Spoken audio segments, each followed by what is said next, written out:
Hello and welcome to Clearview News Desk. We're reaching you live from Nigeria's capital city, Abuja. I am Gloria Atta. Welcome.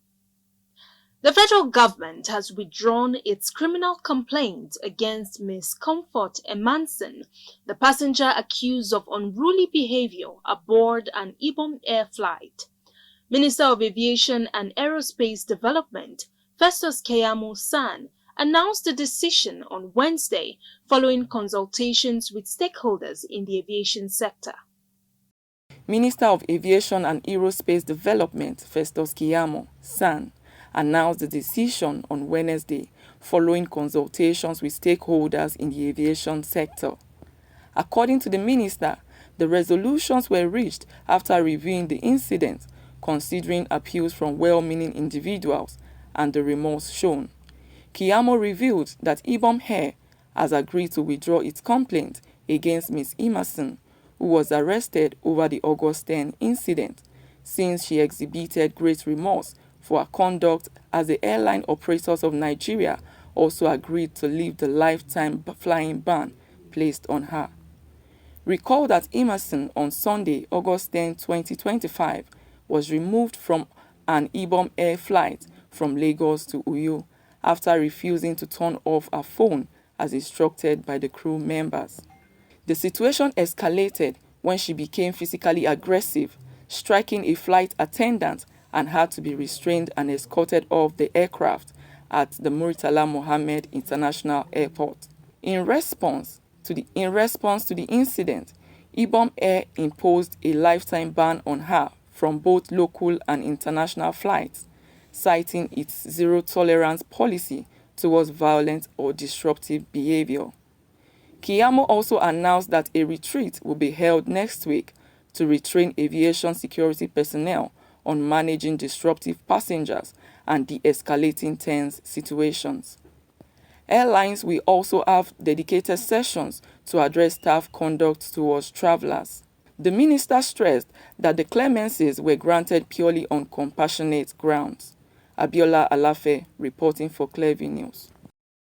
In a related development, the federal government says it will engage Fuji Merro Wasiu Ayinde Marshal, better known as Kwam1, as an ambassador for airport security protocol after he attempted to block a moving aircraft at the Nnamdi International Airport, Abuja. The incident, which occurred on 5th August 2025, involved a ValueJet Airlines aircraft preparing to taxi when the singer was seen in viral footage standing in front of the plane and was said to have allegedly assaulted an airport official. The act drew widespread condemnation, with calls for his arrest and prosecution.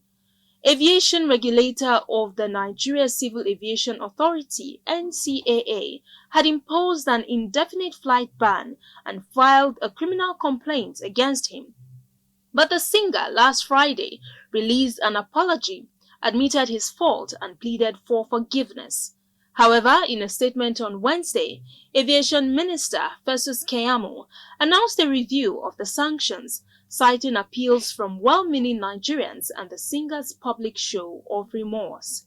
The National Security Advisor, NSA, Malam Nuhu Ribadu, has reaffirmed the federal government's commitment to tackling the menace of illicit drugs, describing it as a critical component of Nigeria's national security strategy. The NSA stated this at the commissioning of 46 new vehicles distributed to strategic commands and formations of NDLEA this Wednesday at the agency's national headquarters in Abuja. Ribadu also expressed the readiness of President Bola Ahmed Tinubu's administration to strengthen the National Drug Law Enforcement Agency, NDLEA, highlighting its strategic value to the success of the country's national security architecture. This link between drug trafficking and insecurity is systemic. Criminal gangs thrive on drug profits. Insurgents and armed groups fund their activities through them, and countless young Nigerians fall victims to addiction, with devastating consequences for families and communities. And every single one of us will know someone close to you who is a victim of what I'm talking about. We know it. This is why the renewed hope agenda of Mr. President, President Bola Ahmed Tinubu, prioritizes drug control as a pillar of our national security strategy. The President's unwavering support through funding, interagency cooperation, and policy alignment has directly enabled today's milestone.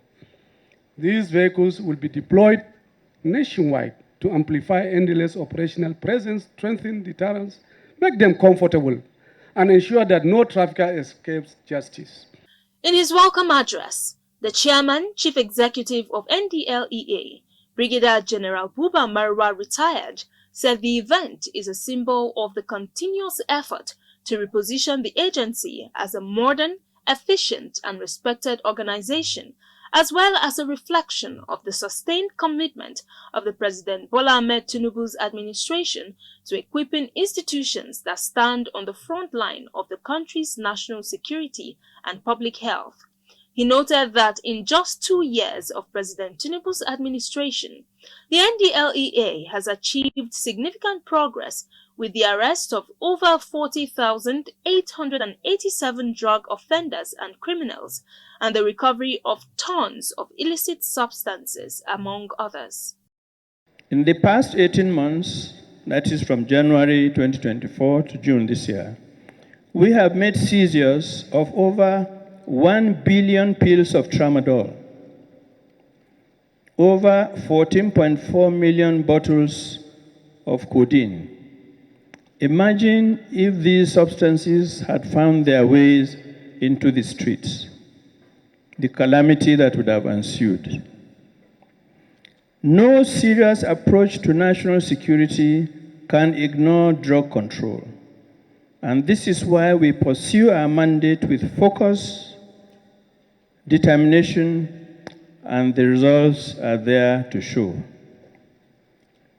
In just 2 years of President Tinubu's administration, the NDLEA achieved significant results. We have made arrests of 40,887 drug offenders, including 45 drug barons. We have made seizures of over 5.5 million kilograms of assorted illicit substances, all recovered from our streets, communities, warehouses, border routes, airports, and seaports nationwide. We have destroyed over 700 hectares of cannabis farms hidden deep in forests. We have equally secured the conviction of 8,682 traffickers and kingpins alike, and assured that their assets are forfeited to the federal government through the court process, thus sending a clear message that drug crimes attract severe legal consequences. He added that the achievements of the past 2 years reflect both the resilience of the agency's personnel and its growing capacity, while stressing the need to revolutionize operations, focusing on sharper intelligence gathering, stronger community engagement, and critically improved mobility and logistics. What was once a trickle of isolated events has turned into a troubling surge, bolder, more frequent, and disturbingly easy, as reports from the Nigeria Correctional Service confirms that in just 9 years, the country has witnessed no fewer than 19 confirmed jailbreaks, with over 7,200 inmates escaping custody, many never to be seen again. The most recent that sent shockwaves through Nigeria's correctional system is the report that 16 inmates escaped from the Medium Security Custodial Center, KEFI, in the early hours of Tuesday, leading to yet another embarrassing collapse of prison security. Clevy News gathered that the well-coordinated attack saw prisoners overpower guards, injuring 5 correctional officers, 2 of whom were in critical condition and receiving treatment at a government hospital. The Nigerian Correctional Service confirmed the incident in an official statement signed by its public relations officer, Abubakar Umar. Umar revealed that while 7 of the escaped inmates had been recaptured, a manhunt was underway for the remaining 9. In another development, the management of Federal Polytechnic, Bauchi, has suspended academic activities following a peaceful protest by the students that later turned violent. According to the students, the protest was triggered by rising insecurity on campus, with allegations that hundreds of suspected thieves have invaded the hostels overnight, attacking students, injuring several, and cutting away phones and other valuables. The protest, which began peacefully, witnessed angry students demonstrating on the Bauchi-Dars Road, mounting blockades to prevent movement around the institution's main entrance. Yesterday night, armed robbers barged into male hostels and robbed more than 100 students, robbed their phones and their laptop. Even me, I'm a victim yesterday during the daytime. They stole my bike at the director's office. I parked my bike at the director's office, entered the director's office. Within 3 minutes, I came out. My bike was not there. What happened is that we were in our room, 2 a.m. by this midnight. So these people, they just come from inside the bush. They just come inside the bush, like from the bush, they enter our hostel, then they start banking the door. No, we are not safe. We don't have securities. A lot of people will be saying that this is federal school, we will take care of you, we will do that. It's a lie. It's a lie. The protest turned tense as suspected hoodlums tried to hijack it, blocking the federal highway near the campus. Police fired tear gas to disperse the crowd, prompting some students to retaliate with stones before being overpowered, resulting in the arrest of some students. The Polytechnic's representative, Deputy Registrar Rabi Wada, addressing the situation, said the institution is trying its best to manage the situation, while stating that the security operatives needed to be more tactical in handling this kind of situation. Security situation is everybody's situation, and the management of this polytechnic is always ready to see how best it can give protections to our security. Unfortunately, this is the first time we experience this situation, and we are praying that it should be the last time that we'll experience this situation.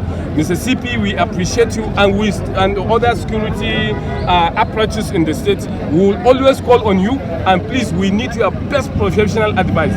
But sometimes approach to certain issues has to be listened. Some of your men, please, they need to be also educated in handling student situations. We are trying to bring peace, and if you can see, the number of the police force that were being deployed by the Commissioner of Police has started bringing sanity, and you see other vehicles that are traveling out of the state, because this is a highway that you can travel up to Plateau State. The SUG president, speaking on behalf of the students, demanded for the release of those that were arrested during the protest. To collect our students that are in police custody, we cannot sleep today if our students are not going to this. The management of the institution confirmed the immediate closure of the institution's premises till further notice. Abiola Alafe, reporting for Clearview News. Tragedy struck in the Ikpara area of Remo, Ogun State, when a 30,000 naira car race wager resulted in an accident that left 5 people, including 3 suspected Yahoo boys and 2 residents, dead. According to the source who pleaded anonymity, the suspected Yahoo boys had organized a car racing contest with a 30,000 naira wager for the winner. The source noted that during the contest, one of the participants lost control and rammed into a nearby shop, killing 2 bystanders on the spot. Confirming the incident, the spokesperson for the Ogun State Traffic Compliance and Enforcement Agency, Babatunde Akimbiyi, disclosed that the driver of the vehicle died at the spot, while 2 other occupants sustained varying degrees of injuries and were rescued at different hospitals.